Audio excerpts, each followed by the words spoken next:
Ladies and gentlemen of the EU Parliament Subcommittee on Human Rights, thank you for the opportunity to address you today. I'm here to express my views about my family experiences. However, I have chosen to focus instead on one family member, my husband, Tundu Lisu. Tundu Lisu is the chairman of Chadema, Tanzania's largest opposition political party. Tundu is held in remand at the Ukonga prison in the outskirts of Dar es Salaam since 9th April of last year, falsely charged with treason for merely calling for reforms to ensure free and fair elections in Tanzania. If found guilty,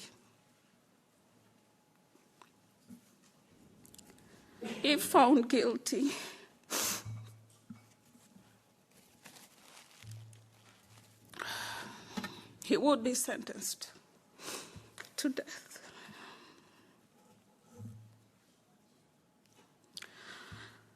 In the few minutes that I have with you today, I want to underscore the many years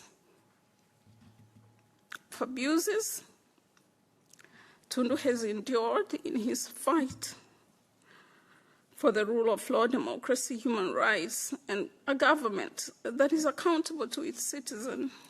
I hope you will agree with me that those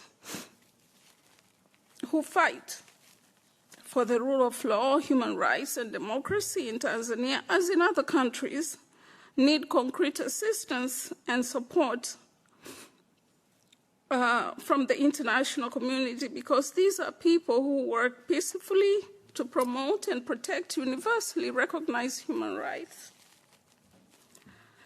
Tundu, for 3 decades, worked for people-centered peaceful reforms in Tanzania with his master's degree in law.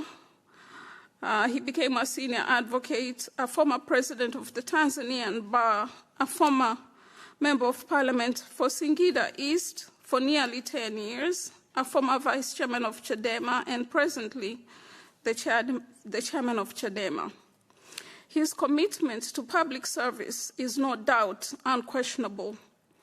Tundu's entire adult life has been dedicated to improving broken systems and championing progressive change. He has tirelessly fought for legal rights and public policies for the underrepresented and the general public at large. In 2017, his vocal opposition in Parliament to regime abuses of power resulted in every family's worst nightmare, assassination attempt. On 7 September 2017, as Tundu pulled into his driveway of his parliamentary residence in Dodoma, 2 gunmen followed him, fired 36 shots into his vehicle, and 16 of which hit his body. He was stabilized in Dodoma, airlifted to Nairobi, and then later relocated here in Belgium, where he received treatment for 3 years. To date, I do recall how one day while in Nairobi, I was told to park and leave a premise which was less than 500 meters from the hospital, because some social alarm had been raised to the effect that a person believed to have been an abductor had checked into the premise that I was staying.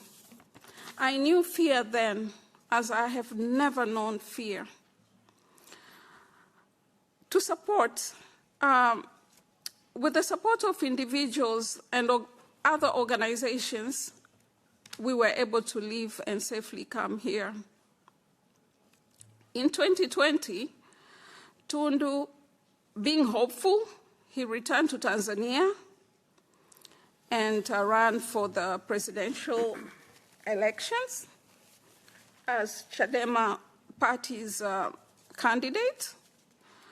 But then soon after the election, again, we had to leave and come here because of security concerns. In 2023, Tundu decided to return to Tanzania and continue the fight for democracy, human rights, and accountability of those in powers, because he believed that Samia Suluhu government was serious when it said things were going to be different under her regime. However, this was not the case.